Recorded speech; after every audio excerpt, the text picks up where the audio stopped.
रहूं, भारत रहनी चाहिए। मैं कहता हूं मैं रहूं न रहूं, वसुधैव कुटुंबकम भी रहनी चाहिए, मानवता भी रहनी चाहिए, इंसानियत भी रहनी चाहिए। दुनिया में एक राष्ट्र और भी बना था, हिटलर। अच्छा, उसको भी याद करिए। हिटलर को नहीं बनिए, जर्मनी में उनके लाशें दफनाए नहीं गए, उनको वहाँ से जहर खाना पड़ा था। आप एकाध बात खाली करते रहिएगा, जाति पर ला करके बात करिए। जिस देश के पीएम को आप इतनी बड़ी चीज़ें कहते हैं, बात करिए आप नोटबंदी की, बात करिए आप अर्थव्यवस्था की, बात करिए आप इंटरनल पॉलिसी की। बात आप क्यों नहीं करते हैं कि चाइना आपके कहाँ कहाँ बैठ गए, नेपाल आज आपसे डर नहीं रहा है, श्रीलंका की स्थिति क्या है, वो वहाँ पर अपना चाइना ने अपना पीएम, बांग्लादेश की स्थिति क्या है, वो आपके साथ खड़े नहीं रहना चाहता, भूटान चाइना ने आपका विरोध कर दिया। आप बात बलूचिस्तान की नहीं करते हैं, आप बात फिलिस्तीनी को आप यहाँ ला करके बैठा करके रखे हुए हैं, और जो फिलिस्तीनी आपका विरोधी है और बलूचिस्तान को आप यहाँ पर नहीं ला करके बैठाते हैं। आज इंदिरा गांधी के बांग्लादेश की स्थिति को देखिएगा, आप नेशनल इंटरनेशनल पॉलिसी पर बात क्यों नहीं कर रहे हैं कि जिस देश में सुरक्षा और शांति की बात होती थी। सुधांशु जी बात नहीं कर रहे हैं, मेरी बात तो करिए ना, सर आप पहले मेरी बात सुन लीजिए, आप मेरी बात पूरी सुन लीजिए, पूरी करिए। जिस देश में सुरक्षा और शांति की बात, पीस की बात होती थी, आप उस देश में, आप चाइना को अंडमान निकोबार के बगल में भी, आप चाइना अभी 99% जमीन आप जा करके देखिए बलूचिस्तान में क्या किया। आपकी पॉलिसी, आपसे श्रीलंका ने क्या कहा था 1995 में कि आप कितने पैसे आप हमको दो, आपने कहा हमको वहां बेनिफिट नहीं है, हम उतना लागत नहीं लगा सकते हैं। अंत में चाइना ने उसकी सारी चीजें उसको दी। उन्होंने देश की सुरक्षा का सवाल पर बात किया, उन्होंने बेनिफिट पर बात नहीं किया। आप यदि हमेशा भारत को जाति जाति जाति, धर्म, मजहब और हिंदू मुसलमान में बात करोगे तो बात नोटबंदी पर कब होगी? बात कश्मीर में जो अभी मारे गए हैं उस पर कब होगी? जो हमारे इतने लोग मारे गए, बात मणिपुर पर कब होगी? बात अरुणाचल पर कब होगी? जिस अरुणाचल की बात पर आप अभी करो ना, अरुणाचल की 22 भाषा अरुणाचल ने अपनी बात करने के लिए सरकार तो संसद में तैयार थी, 22 जगहों के नाम बदल दिए जी। और जिस अरुणाचल ने, हमारे देश के पीएम एक बार अरुणाचल की बात की, उन्होंने, सरकार तैयार थी संसद में। हम बात वहां करना चाहते हैं, हम बात करना चाहते हैं कि हिम्मत है। अरे इन्होंने क्या जान दे देंगे पीओके के लिए? जान मत दीजिए अमित शाह जी, आप सिर्फ नागरिकता दे दीजिए, आधार कार्ड और पैन कार्ड बनवा दीजिए यदि औकात आपकी है तो। सुधांशु जी हिम्मत है तो आपकी पीओके की, सुधांशु जी आपका जवाब आप करिए।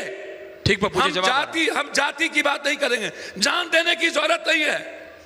पाकिस्तान को जवाब दीजिए। अरे भैया आप नीतीश कुमार के खिलाफ है ना सर, आप वो लोग हैं, नीतीश कुमार के खिलाफ वो लोग हैं कोरोना में 7 का नाम लेकर के उसके बाद जाति सेंसस के खिलाफ हैं। गिरफ्तार किए 7 को, आप गिरफ्तार किए 7 को, डर गए।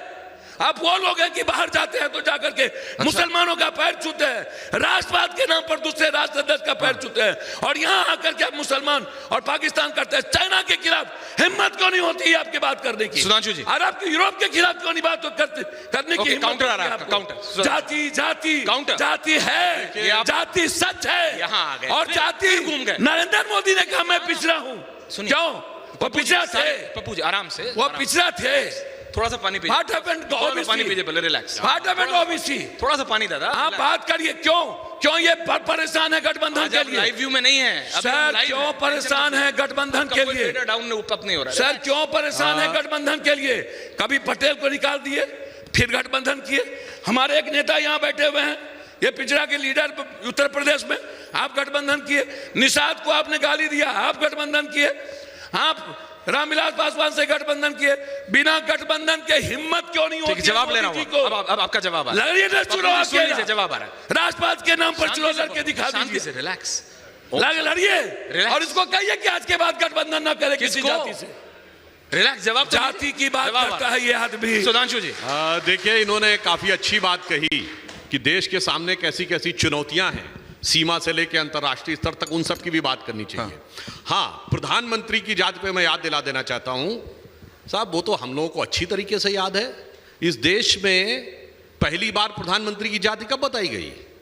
1970 95 में जब आप दोनों लोग उसी पार्टी में थे, जनता दल के नेता के रूप में श्री एच.डी. देवेगौड़ा जन जन के नेता नहीं, समीकरणों के बीच में समायोजन के नेता बनकर प्रधानमंत्री बने थे। तब कहा गया था देश का पहला पिछड़ा प्रधानमंत्री। गलत कह रहा हूं तो मुझे बता दीजिएगा। इसलिए वो बात, उस समय आप दोनों लोग उसी पार्टी में थे जिस पार्टी में पहली बार प्रधानमंत्री की जाति बताने की बात शुरू हुई। अब खैर, जो उन्होंने विषय उठाया वो इंपॉर्टेंट है। उन्होंने कहा चाइना की बात क्यों नहीं होनी चाहिए। बिल्कुल, आज देश के सामने कैसी कैसी चुनौतियां देखना चाहिए। चीन की स्थिति क्या है आप लोगों को पता है? रक्षा मंत्री गायब, पता ही नहीं है। विदेश मंत्री गायब, पता ही नहीं है 2 महीने से। और सुनिए, उसके ऊपर सवाल भी। सुधांशु भाई, आप 10 साल से क्या कर रहे हैं भाई? आप 10 साल पहले गाली देने के लिए बैठे, अपनी बात करिए ना। सुनिए तो अपनी बात कर रहे हैं तो करिए ना। 10 साल और 5 साल अटल बिहारी वाजपेयी, 15 साल, 16 साल, बात तो होने एक एक करके उनकी बात पूरी जाने आप करते हैं। देखिए बाबूजी, केसी जी शांति से बैठे। आपको राजवर जी का नाम 2 बार लिया, आपको बता देता हूं ना। अरे भाई, कहां चल चुके भाई, रिलैक्स, शांति से। देखिए चाइना के साथ हमने क्या किया है, याद करिए। धारा 370 पे चाइना जमीन आसमान एक कर गया, एक चीज नहीं ला पाया संयुक्त राष्ट्र में। ये समझिए, न्यूक्लियर सप्लाई ग्रुप में हमको वेवर मिला, जिसमें मनमोहन सिंह सरकार ने भी काम किया था, मैं ईमानदारी से कह रहा हूं। चाइना नहीं रोक पाया। मिसाइल टेक्नोलॉजी कंट्रोल रिजीम में हम सदस्य बने, चाइना नहीं रोक पाया। मसूद अजहर को हमने आतंकवादी घोषित करवा दिया, चाइना नहीं रोक पाया। शंघाई कॉर्पोरेशन की मीटिंग में प्रधानमंत्री जी ने आतंकवाद का विषय इंक्लूड करा दिया, चाइना नहीं रोक पाया। G20 समिट हुई, G20 के बाद आपको पूरी दुनिया के देशों ने नकार दी। पूरी हो जाने दीजिए, ऐसे अच्छा नहीं रहता सर। G20 के बाद पूरी दुनिया के कंट्री ने आपको नकार दिया। आपने बोला, कनाडा पर आपका विरोध किया, कोई बोला। आपने यहाँ कनाडा का सवाल किया, पूरा दुनिया ने आपका विरोध किया। केसी जी आराम से बैठे, कोई नहीं बोला। आराम से, आपके बीच में कोई नहीं बोला। अपने टर्न का इंतजार करिए, फिर जो उचित लगे बोलिएगा। रिलैक्स, केसी जी आराम से बैठे। अब सुनिए, थैंक यू। अब चाइना की स्थिति क्या हो गई, मैं नहीं कह रहा हूं, चाइना का थिंक टैंक कह रहा है, जाके पढ़ लीजिए। वो कह रहा है China is passing through it's most severe diplomatic isolation post Tiananmen square, यानी सबसे बुरी स्थिति में है कूटनीतिक दृष्टि से अलग थलग पड़ने पे। यदि मैं पूछूं इनसे कि आज चीन के साथ कौन से देश खड़े, नाम बताइए।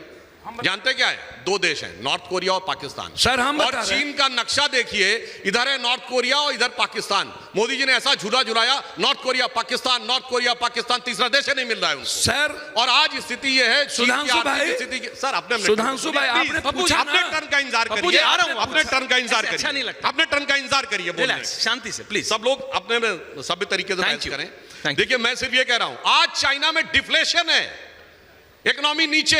वहां की सबसे बड़ी कंपनी रियल एस्टेट के एवरग्रांड बैंकक्रप्ट हो गई। बताइए क्या चाइना की स्थिति है? और वहां की सबसे बड़ी प्राइवेट कंपनी अलीबाबा, जो $29 बिलियन का आईपीओ लेके आ रही थी, उसका मालिक ही गायब हो गया साहब। और सुनिए, उसके बावजूद चाइना प्रेस फ्रीडम इंडेक्स में 30 पायदान ऊपर है भारत से। देखिए कितने गजब के लोग हैं भाई, जहां रक्षा मंत्री गायब, विदेश मंत्री गायब, सबसे बड़ी कंपनी का मालिक गायब, और उसकी कोई न्यूज ही नहीं पता लग रही है, और वो सबसे ऊपर है। और इसलिए मैं कह रहा हूं, आज चीन में स्थिति क्या है? चीन के साथ कौन व्यापार करने की स्थिति में है? पहली बार ऐसा हुआ है चीन से कोई कंपनी खिंचकर भारत आई है। एप्पल पहली कंपनी बनी है जिसने चीन से अपना सिस्टम यहां शिफ्ट किया है। आईफोन 14 बने, 25% भारत में बने। तो हमने चीन को डिप्लोमेटिक, आर्थिक और कूटनीतिक हर मुद्दे के ऊपर। और एक और बात भी इन्होंने एक अच्छी बात कही, एक लाइन और बोल दूं। इजराइल और हमास के बीच में युद्ध हुआ, उसका मूल कारण क्या है? भारत के साथ मिडिल ईस्ट और यूरोप का इकोनॉमिक कॉरिडोर बन रहा था। पॉलिसी तालिबान पर क्या और थी? उसकी वजह से आपकी पॉलिसी यूक्रेन पर क्या थी? हाइफा था। इजराइल, आपने तालिबान पर क्या बोला? आप अफगानिस्तान के साथ खड़े हो गए। तालिबान दिल में रहने वालों पर सर, आपके दिल में क्यों नहीं था तो आपने क्यों नहीं बोला? देखिए चाइना के बारे में अफगानिस्तान के खड़े हो गए, आप फिलिस्तीनी के साथ खड़े हो गए, चाइना के बारे में कभी और डिटेल में बात करेंगे। अभी भारत के बारे में बात कर लेते हैं। इजराइल 2 साल से कर क्या रही थी? बात कर लेते हैं भारत के बारे में। केसी जी, 3 राज्यों में इलेक्शन आने वाला है ना? मध्य प्रदेश, छत्तीसगढ़, राजस्थान। अलायंस जो विपक्ष है वो बहुत कॉन्फिडेंट है, और तीनों स्टेट में सिचुएशन अलग अलग है। राजस्थान में कांग्रेस में भी लड़ाई है, बीजेपी में भी लड़ाई है। मध्य प्रदेश में बीजेपी माने ना माने प्रॉब्लम ऑफ एम्पल है। छत्तीसगढ़ में लीडरशिप नहीं, विपक्ष कहता है कि यही हमारा फायदा है कि बीजेपी की जो एब्सेंस ऑफ स्टेट लीडरशिप है, जो क्षेत्रीय राजनेता उनके इतने उभर के नहीं है इसलिए हम जीत जाएंगे, लेकिन सचमुच आपको लगता है कि 18 साल के मुख्यमंत्री शिवराज सिंह चौहान को आप मध्य प्रदेश में हरा पाएंगे? अशोक गहलोत और सचिन पायलट की लड़ाई के बावजूद आप राजस्थान में जीत पाएंगे सर? पहले मैं अपने विद्वान मित्र सुधांशु जी के 2 सवालों का जवाब देना चाहता हूं जी। और सुधांशु जी से भी पूछना चाहता हूं अपनी जानकारी के लिए, चूंकि मेरे से ज़्यादा विद्वान। अच्छा, इंडिया का नंबर 1 इकोनॉमिक पार्टनर कौन है दुनिया में? भारत की जो अर्थव्यवस्था है उसका सबसे मुख्य प्रयोग, सबसे ज़्यादा जो करीबी इकोनॉमिक फ्रेंड है वो कौन है? चाइना। आपकी जानकारी के बल में मेरे से ज़्यादा विद्वान है। हिंदुस्तान जो है सबसे बड़ा जो उसका इकोनॉमिक पार्टनर दुनिया में चाइना है, इकोनॉमिक मामले में नंबर 1। ये आपने कैसे कहा है सर? 4 चाइनीज कंपनीज के नाम बताइए। नहीं, सरकारी आंकड़े बता रहा हूँ मैं, और आपको अलग से भी दे दूंगा, उसमें आप मत। नंबर 1। नंबर 2, अरब इजराइल युद्ध पर एक लेख भी मैं आपका देख रहा था। 1948 में इजराइल बना है। महात्मा गांधी ने उस समय कहा था, महात्मा गांधी को मानते हो तो उनकी एक बात कोट कर देता हूं कि जैसे ब्रिटेन ब्रिटिशर्स लोग का, नाथूराम गोडसे को मानते हैं, गांधी को नहीं मानते। पप्पू जी ऐसा मत कीजिए प्लीज, थैंक यू। जैसे ब्रिटेन ब्रिटिशर्स का है, फ्रांस फ्रांसीसियों का है, ऐसे ही फिलिस्तीन फिलिस्तीनियों का, Mahatma Gandhi father of the nation, उसका कहा हुआ। नंबर 1। नंबर 2, 1942 से पहले, आप मेरे ज़्यादा पढ़े हुए, मैं बार बार कह रहा हूँ आपसे, इजराइल का कोई जन्म नहीं था। It was a British colony. जब अंग्रेज जाने लगे तो उन्होंने इसको एक अलग मुल्क के रूप में मान्यता दी। उस समय 25,000 की आबादी थी और फिलिस्तीनियों की आबादी थी 16 लाख। उस समय 72% ज़मीन पर कब्जा था फिलिस्तीनियों का, आज सिर्फ 7%। यूएन के 6 रेजोल्यूशंस हैं जिसमें इंडिया भी शामिल है। 2014 से पहले भी इंडिया था, वैसे आप तो 2014 के बाद का इंडिया मानते हैं।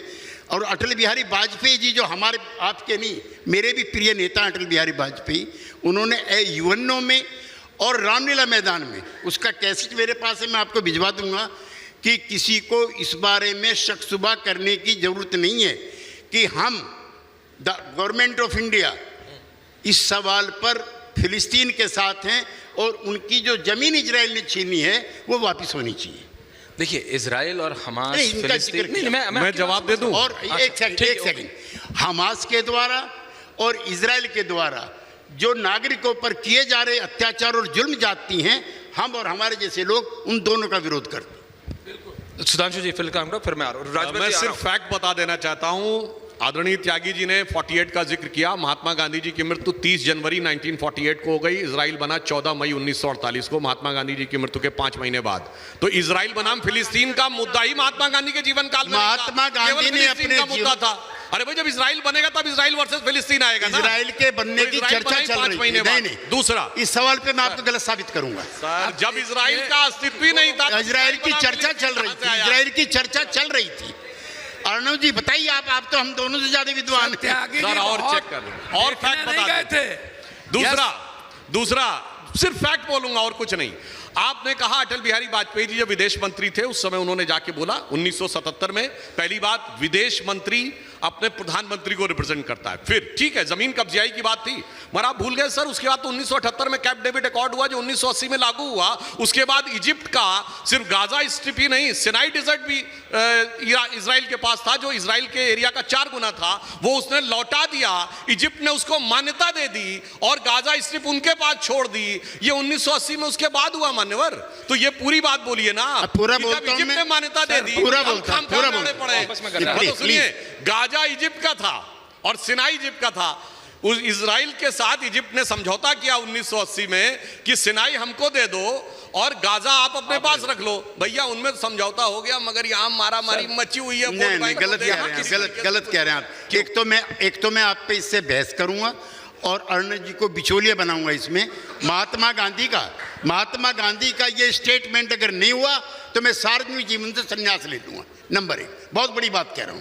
महात्मा गांधी ने अपनी मृत्यु से पहले, जब इजराइल के बनने की बात चल रही थी, ये बयान दिया। महात्मा गांधी का बयान कोई ऐसा वैसा बयान नहीं है। नंबर 1, 1966 में एक युद्ध हुआ है, उसका नाम है 6 डे वॉर। बिल्कुल 67 67 में 5 से 11 जून 1967।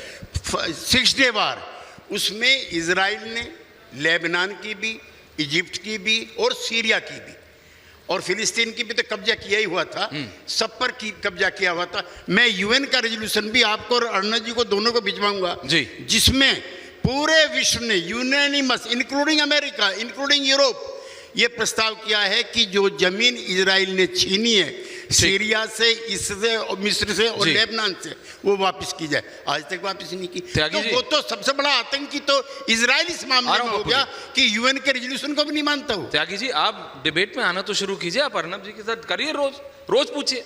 आप आते नहीं, वहां बोलते हैं मैं व्यस्त हूं, आज मेरे को मीटिंग करना, आप करते। लेकिन एक सेकंड, वैसे एक राजभर जी, लाइन अगर अनुमति हो, नहीं मैं कह रहा हूँ चीन की बात हो गई, इजराइल की बात हो गई, हमास की बात हो गई, एक लाइन बोल हिजबुल्लाह दो, की भी कर बाकी लीजिए। मैं हम कह रहा हूँ लोग मध्य अपना प्रदेश, पक्ष छत्तीसगढ़, प्रतिपक्ष राजस्थान की भी कर लो। हम अपना पक्ष प्रतिपक्ष रखते रहेंगे, मगर इजराइल 1948 से बना, 75 साल में विकसित देश बन गया।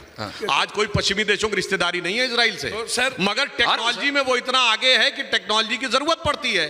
बताइए, उसके पास आयरन डोम है, उसने रेगिस्तान में एग्रीकल्चर करके दिखा दिया, और दूसरी तरफ वो लोग हैं 75 साल से जो नीचे गटर के पाइप में से मिसाइल बना रहे हैं आज आपके तक पास देख के। आप सोचिए 75 साल में वो कहां पहुंचा और वो कहां पहुंचे, ये भी सोचिए। कारण बिल्कुल क्या है, सोचिए। सुनिए, हाँ, हमास या जितने कट्टरपंथी तंजीम है वो लड़ाई की मानसिकता में चले, नहीं, हमास is और a इजराइल terrorist पढ़ाई की organization। मानसिकता में चला। ये पढ़ाई बनाम लड़ाई की लड़ाई है।